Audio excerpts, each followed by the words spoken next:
Welcome, my name is Hellbent. So some of you guys are probably interested in building the soldier comps right now. And in this video, we're going to talk about should you build the soldier comp as of now and when the old admin releases. Now, first thing first, I do not claim to be the best player, but I do have some experience running the soldier comps for about a month now. And with that out of the way, let's get right into it. So if you guys are thinking about building the soldier comps because of the potential of the old admin banner coming next week, here's a quick fact for you. The old admin soldiers are strong by themselves and do not need the soldier comps in order for them to work. Okay, now if you still insist to build the soldier comps, you guys are the true Chad. And now we are going to talk about the pros and cons of the soldier teams. For the first cons, I have to say the soldiers is heavily reliant on their gears. If you guys take a look at the soldier skill set, most of them are passive that buff their auto attack, passive that increases their base stats, or just buffer in general. This kind of skill set requires a solid base stat in order for them to work at their utmost potential. If you ever played League of Legends, then soldiers are the ADC.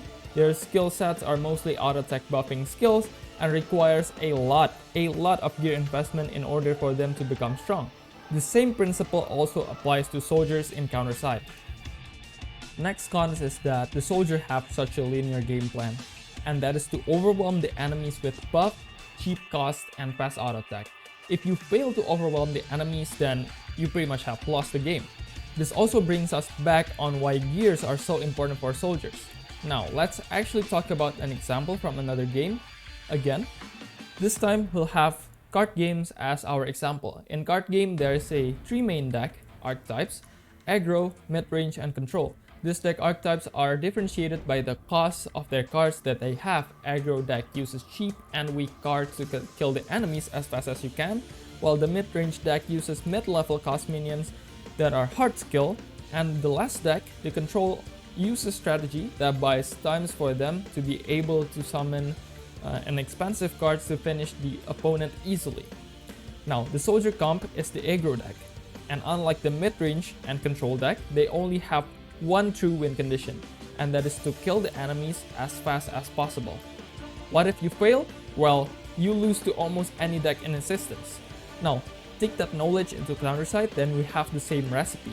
For example, if the enemy team has a control deck, for example, they use something like Awaken Hilde or Liu Mi or any other healer to stall and uses Awaken Yumina as their win condition.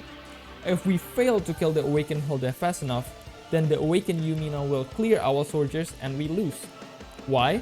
Because aggro deck utilizes fast, cheap, and weak units to gang up, and if they have the time to deploy an expensive unit that deals a lot of damage, then we lose because our board, or in CounterSide this time, as our battlefield, is cleared, and this will be more than enough opening for the strong units to kill your ship. I hope that makes sense. The last cons is that, in my opinion, the soldier doesn't have a good and future-proof ship as of now, unlike the counter.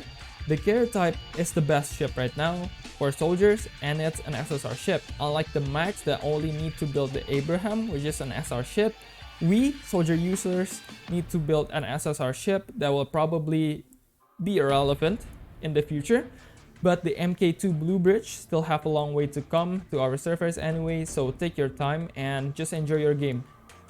Alright, now let's actually talk about the pros of the soldier comps. Alright, so first, the soldier comps are really cheap to build. You only need 2 gacha SSR and all of them are non-awakened units. So the unit that I'm talking about is Choi Ji-hoon and Old Admin Sword Fighter.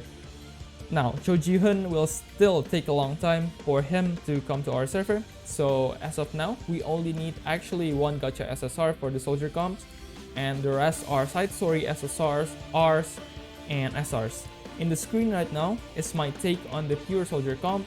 You can swap Rivet or Assault Trooper with Addy if you want, it's your choice.